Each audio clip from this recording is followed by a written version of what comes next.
Anderson and Madison County are holding their own when it comes to home sales. According to the Mybor Realtor Association, the sales of single-family existing homes saw an increase of 22% in their 16-county region last month. That includes Anderson and Madison County. The median price for homes sold in the area last month rose 18.6% to $255,000, and that compares with $215,000 in May of 2020. Meanwhile, new home construction can be seen popping up as well in Anderson and surrounding areas. Crown Point Communities of Anderson, for example, often recognized as a senior living community, is in the process of adding new duplex condominiums. And while some of the recent construction remains vacant, another phase is now in progress.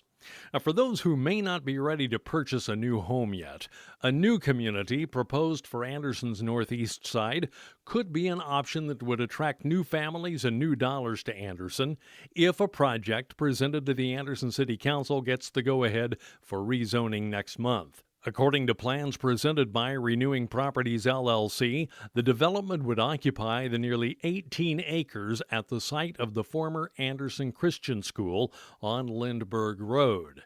Now, the existing structures would be repurposed as a church and community center, while new construction would erect pods of residential units.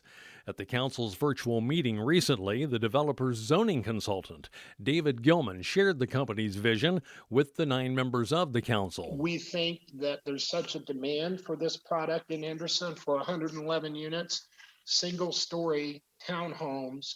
We think that this would be attractive to some senior empty nesters, and the flip side, some millennials where maybe they want to move out of mom and dad's house but not out of the neighborhood, and they want to get their first apartment. The president of Renewing Properties, LLC, Ethan Fernhaber, also addressed the council and shared that his company has previously developed neighborhoods that we would recognize. I've been operating in Anderson for the last 12 years. Up until this point, we've always done property acquisition and then renovation. So we've taken existing apartment complexes and then we spent hundreds of thousands or millions of dollars fixing those apartments up. We currently own Stonebrook Apartments on 45th and Columbus, and the Cedar Ridge that's near 38th and Columbus. We've also acquired and renovated Bay Terrace and Scatterfield Villas there in the city. Now, Fernhaber explained his attraction for Anderson as the focus of his next intent. The city of Anderson actually saved my organization from bankruptcy, and I want to reinvest in that city of Anderson.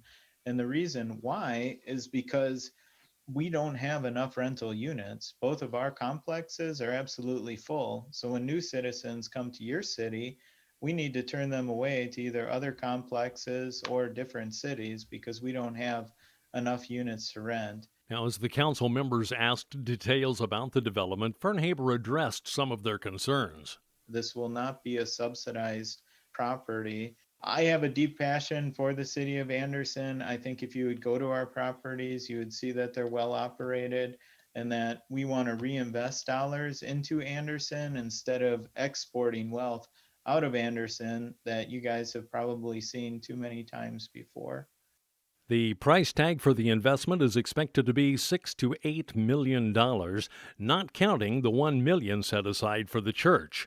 The proposal was passed unanimously by the Planning Commission, and if they get the nod at the third reading at next month's council meeting, completion could be on schedule for spring of 2022. Support the small businesses in your community. Your community's future is depending on it. Thanks for listening. That's the latest buzz of Madison County.